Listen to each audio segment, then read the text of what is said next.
검찰은 자신이 있는데요. 정경심 교수의 기소가 다소 무리였다는 비판 여론에도 검찰은 이렇게 혐의 입증을 자신하고 있습니다. 검찰이 조 장관 딸의 표창장 위조를 입증할 만한 객관적인 자료를 확보한 것으로 보입니다. 동양대학교 총장에는 몇 년도 몇 번 일련 번호가 그렇게 있습니다. 그러나 여기는 어학교육원 제 몇 호라고 써 있습니다. 그리고 동양대학교 총장 교육학 박사 최성혜라고 돼 있는데 후보자 딸의 표창장에는 동양대학교 총장 최성혜라고만 돼 있습니다. 가족이 지금 보관하고 있는 이 표창장 원본 보셨지요? 제가 그 사진으로 찍은 걸 보았습니다. 그러면 제시하면 되지 않습니까? 그래서 이게 완전히 가짜다.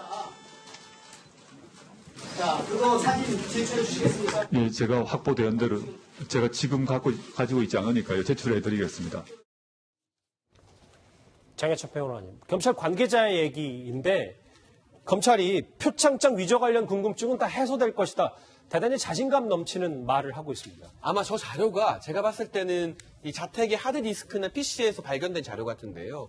디지털 파일 같은 경우는 언제 만들었는지 그리고 또 언제 수정을 했는지 이런 것들이 전부 다 근거로 데이터에 남아가 있습니다. 근데 지금 검찰의 말을 들어보게 되면 표창장을 위조하는 과정이 시간 순서로 확인이 됐다는 거예요. 검찰발 정보를 제가 좀 전해드리면 먼저 아들의 표창장이 있습니다. 그 파일이 있고 그 이후에 아들의 표창장에서 동양대학교 총장의 직인을 인쇄해서 오려낸 직인을 캡처해서 오려낸 파일이 또 하나가 있고 그 다음에 딸의 표창장 파일이 있다는 겁니다. 순서대로 보자면 아들의 표창장을 시작으로 해서 직인을 만들어서 딸의 표창장을 위조했다. 시간 순으로 확인된다는 게 검찰의 입장인 것 같고요. 딸의 표창장 같은 경우는 원본이 존재할 수 없다. 왜냐하면 종이로 원본을 받은 것이 아니라 컴퓨터를 통해서 위조한 것이기 때문에 인쇄된 사본이 있을지 몰라도 원본 자체가 존재가 불가능하다는 것이 검찰의 입장입니다. 이 부분에 대해서 지금 많은 부분 설왕설래가 오가고 있는데 서초동에서 들려오는 검찰발 소식을 듣자고 하면 이 사문서 위조 혐의 기소한 것에 대해서 검찰은 상당 부분 확신과 자신감을 가지고 있는 것으로 판단이 됩니다. 자, 그런데 오늘 조국 장관의 딸 인터뷰가 새롭게 등장했습니다. 그동안 조 장관이나 정경심 교수가 대신 반박한 적은 있지만 당사자의 답변은 이번이 처음입니다. 배정찬 소장님, 네. 간단히 얘기하면 자기는 허위 인턴 증명서가 하나도 없다는 거 아니겠어요? 그렇습니다. 이게 정식으로 인턴 활동을 했다. 그리고 학회가 상당히 중요한 내용이 되는데 학회 참석 동영상도 있다.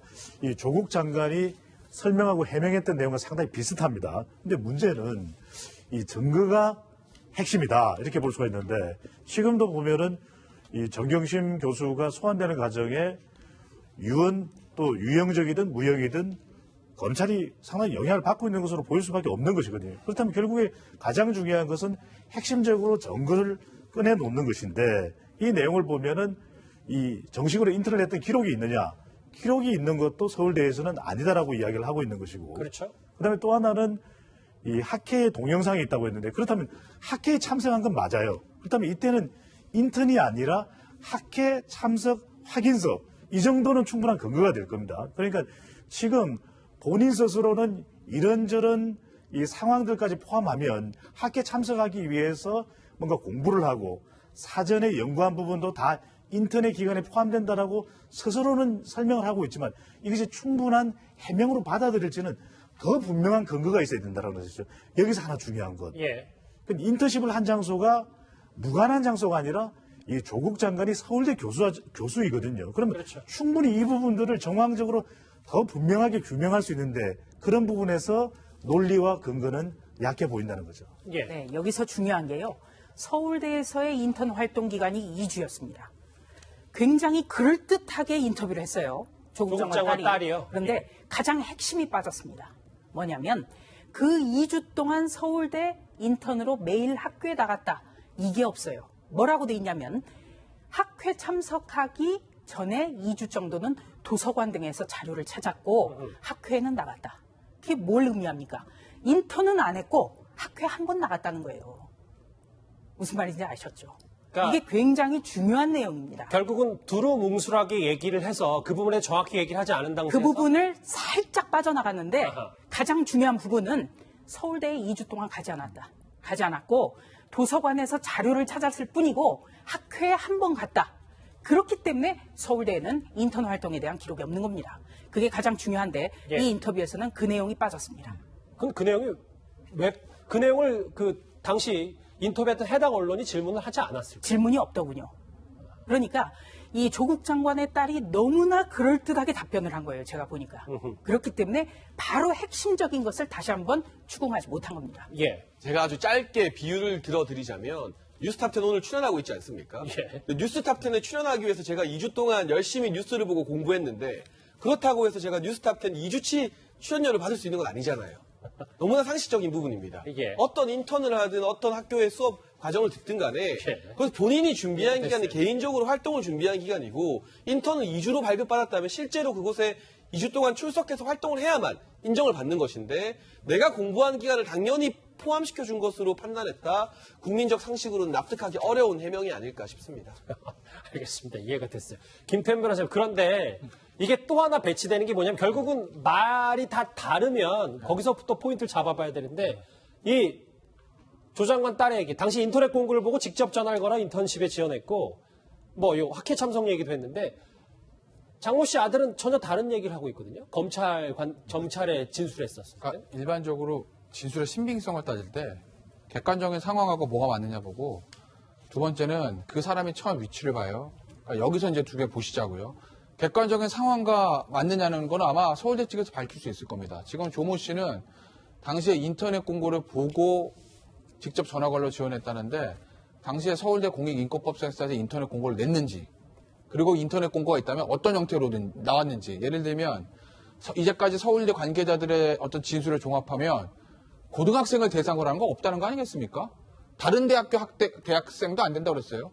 서울대학교 법대 학부생, 서울대학교 로스쿨생 그 정도로만 자격을 항상 제한해 왔지 고등학생을 대상으로 하는 인턴십 없었다라는 거기 때문에 당시에 인터넷 공고가 있는지 인터넷 공고가 있었다고 하면 거기에 참가 대상을 어떻게 했는지 왜냐면 참가 대상을 서울법대생 서울대 법학전문대학원생 이렇게 돼 있는데 한영외고 고등학생이 전화해가지고 저 한영외고 3학년인데요 거기 가겠습니다 그럼 어서 오십시오 하겠습니까? 말이 안 되는 거잖아요. 그거 보시면 되는 거고 두 번째 두 사람 중에 누가 이 거짓을 말할 가능성이 높은지는 어떻게 보냐면 거짓을 말해서 얻을 게 있는 사람이에요. 기본적으로 검찰이 볼 때 피의자는 피의자과 피고인은 우리 헌법에도 묵비권이 있고 자기 부주의 권리라는 게 있어서 어느 정도 진실과 다르게 본인을 위해서 그렇게 말을 할 가능성이 있다고 봅니다. 제가 뭐 조모 씨가 거짓말한다는 건 아니에요. 기본적으로 피의자하고 피고인은 언제든지 거짓말할 가능성이 있다고 보고 법원까지 검찰을 그렇게 본다는 거죠. 그러나 장모 씨 같은 경우에는 제3자예요. 피의자를 입건된다는 얘기도 없어요. 굳이 장모 씨가 이 검찰에 나와서 거짓을 말할 이유는 지극히 낮다라는 거죠. 그렇기 때문에 이런 제가 제시한 두 가지 기준에 맞춰 생각을 해보시면 결과가 어떻게 나올지는 시청자 여러분께서 판단하실 수 있으실 거라고 저는 봅니다. 자신감 있는 검찰 그리고 언론과 처음으로 인터뷰한 조국 장관 딸 얘기했었다면 이 얘기를 좀 해보겠습니다. 어제 있었던 교육위원회 국정감사에서 조국 장관이 민정수석 재직 시절에 당시 민정수석실에서 교수 자녀 논문 실태 조사에 개입했다는 의혹이 제기됐습니다. 같이 들어보시죠. 이 논문 그 조사 관련해서 교육부 직원들이 청와대에 불려갔죠? 예, 몇 번 불려갔습니까? 그때 당시 담당하는 그 술진흥 과장하고 대입정책과장 두 명이 간 걸로 기억이 됩니다. 그러면 이게 그 민정수석실의 담당 직원이 논문 조사가 더디다 빨리 해달라고 그렇게 이제 재촉을 했다는데 맞습니까? 뭐 추후에 그렇게 들었습니다. 그런 얘기 하셨습니까? 네. 조수인 부장. 네. 그러니까 곽상도 의원의 주장은 민정수석실 때 논문 의혹을 민정수석실에 나서 덮으려고 했다는 겁니까? 그러니까 딸의 의대 논문 제일저자 등재 문제 이것이 바로 과연 민정수석실 직원들까지 시켜가지고 점검을 했을 때 드러나느냐 안 드러나느냐 그거를 민정수석으로서 어떻게 보면은 민정수석실 직원을 사적으로 이용했다는 거예요. 이 시기가 재밌는데요. 이 2017년 12월부터 그러니까 민정수석 부임하고 나서 바로 한 게 이런 겁니다. 민정수석실 직원들에게 교수들이 자녀를 논문 저자로 올린 사례가 있느냐 이거를 점검토록 했어요. 왜 그랬을까요? 아마도 그때부터 법무부 장관을 생각했을 수 있다는 얘기입니다. 그런데 2017년 12월부터 계속하면서 일단 3, 4월에 민정수석실 행정관 2~3명이 교육부 직원들을 찾아갑니다. 그래서 빨리 조사를 좀 해달라 이렇게 요청을 해요.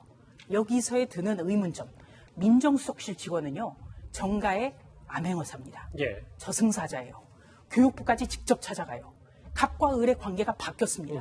그러니까 빨리 민정수석실 차원에서 점검을 했을 때 아무런 문제가 없다라는 걸 확인하기 위해서 직접 찾아간 거죠. 그리고 같은 해 5월 1일 그러니까 2달 뒤쯤에는 교육부 고위 간부를 민정수석실로 부릅니다. 그래서 다시 한번 점검을 해요.